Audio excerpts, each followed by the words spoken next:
Hello दोस्तों, कैसे हो आप सब लोग। एक बार फिर से स्वागत है आप सबका मेरी एक और नई वीडियो में। तो चलिए शुरू करते हैं। धरती पर पेड़ सिर्फ हमारे जीवन के लिए ऑक्सीजन का स्रोत ही नहीं होते, बल्कि वे हमारी संस्कृति, इतिहास और कला के भी महत्वपूर्ण प्रतीक होते हैं। प्रकृति की इस अद्वितीय कृति में कुछ वृक्ष ऐसे होते हैं जो अपनी खूबसूरती, अनोखे आकार और अद्वितीय विशेषताओं के कारण पूरी दुनिया में प्रसिद्ध होते हैं। आज हम ऐसे ही 5 अद्वितीय और सुंदर वृक्षों के बारे में जानेंगे, जिन्हें देखकर आप प्रकृति की शक्ति और उसकी अद्वितीयता के कायल हो जाएंगे। सबसे पहले नंबर पर है साकुरा चेरी ब्लॉसम, जापान। साकुरा, जिसे हम चेरी ब्लॉसम के नाम से जानते हैं, जापान का सबसे प्रसिद्ध और खूबसूरत वृक्ष है। यह वृक्ष हर साल बसंत के मौसम में खिलता है और इसकी सुंदरता पूरे जापान में मनाई जाती है।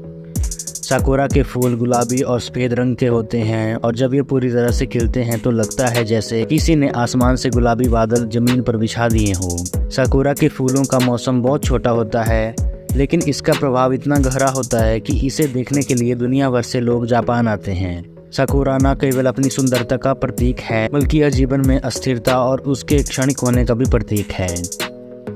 नंबर 2, बाओबाब वृक्ष, मेडागास्कर। मेडागास्कर का बाओबाब वृक्ष अपनी अनोखी आकृति के कारण पूरी दुनिया में प्रसिद्ध है। इस वृक्ष को उल्टा पेड़ भी कहा जाता है, क्योंकि इसकी शाखाएं ऐसी दिखती है जैसे जड़ें हों। बाओबाब वृक्ष का तना बहुत मोटा और बड़ा होता है और यह पानी को संग्रहित करने के लिए जाना जाता है। बाओबाब वृक्ष का जीवन काल बेहद लंबा होता है। कुछ वृक्ष तो हजारों सालों तक जीवित रहते हैं। यह वृक्ष न केवल अपनी अद्वितीयता के लिए प्रसिद्ध है, बल्कि मेडागास्कर की पारिस्थितिक और संस्कृति का भी महत्वपूर्ण हिस्सा है। Number 3, redwoods, California, America. Redwoods, जिसे सिकवोया के नाम से भी जाना जाता है, कैलिफोर्निया के जंगलों में पाए जाते हैं और ये दुनिया के सबसे ऊंचे और विशाल वृक्षों में से एक है। इनका कद आकाश को छूता हुआ प्रतीत होता है और इनकी उम्र हजारों साल हो सकती है। रेडवुड्स की मोटी छाल और लाल रंग की लकड़ी इस वृक्ष को और भी ज़्यादा खास बना देती है। ये वृक्ष अपनी लंबाई, उम्र और अनमोल लकड़ी के लिए ही नहीं, बल्कि अपने अद्वितीय पारिस्थितिक तंत्र के लिए भी प्रसिद्ध है, जिसमें कई वन्य जीवों का निवास होता है। रेडवुड्स के जंगलों में चलना एक अद्वितीय अनुभव होता है, जहाँ इंसान खुद को प्रकृति के सामने नन्हा और विनम्र महसूस करता है। Number 4, dragon blood tree, Socotra द्वीप, Yemen. Dragon blood tree Socotra द्वीप का एक अनोखा और रहस्यमय वृक्ष है। इसका नाम ड्रैगन ब्लड इसलिए रखा गया है क्योंकि इसकी छाल से लाल रंग का रस निकलता है, जो ड्रैगन के खून जैसा दिखाई देता है।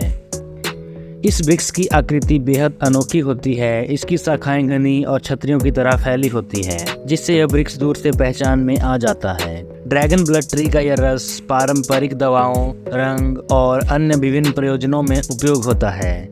यह वृक्ष सोकोट्रा द्वीप के लिए बेहद महत्वपूर्ण है और इसे इस द्वीप की जैव विविधता का प्रतीक माना जाता है।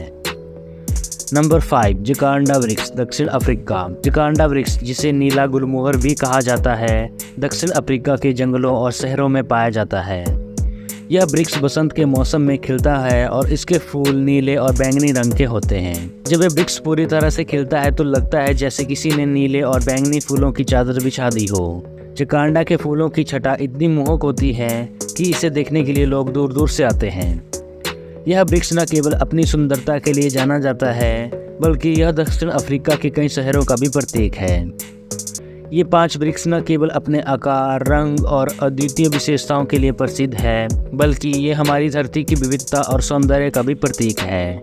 ये वृक्ष हमें प्रकृति के प्रति आदर और सम्मान का भाव जगाने के साथ ही यह भी सिखाते हैं कि हमारी धरती कितनी अद्वितीय और अद्भुत है। इन वृक्षों को संरक्षित करना और उनकी सुरक्षा करना हमारी जिम्मेदारी है, ताकि आने वाली पीढ़ियां भी इनकी सुंदरता का आनंद ले सकें। इन वृक्षों की कहानियां, उनकी सुंदरता और उनका महत्व हमारे जीवन को गहराई से प्रभावित करता है। जब भी हम इन वृक्षों को देखते हैं, हमें प्रकृति की शक्ति और उसकी अप्रतिम सुंदरता का एहसास होता है। इसलिए अगली बार जब आप किसी वृक्ष के पास से गुजरें तो उसकी सुंदरता और उसके जीवन को ध्यान से देखें और सोचें कि यह कितना अद्भुत और महत्वपूर्ण है। आपको यह वीडियो कैसी लगी है कमेंट करके जरूर बताना। मिलेंगे अगली वीडियो में फिर किसी नई टॉपिक के साथ। तब तक के लिए धन्यवाद।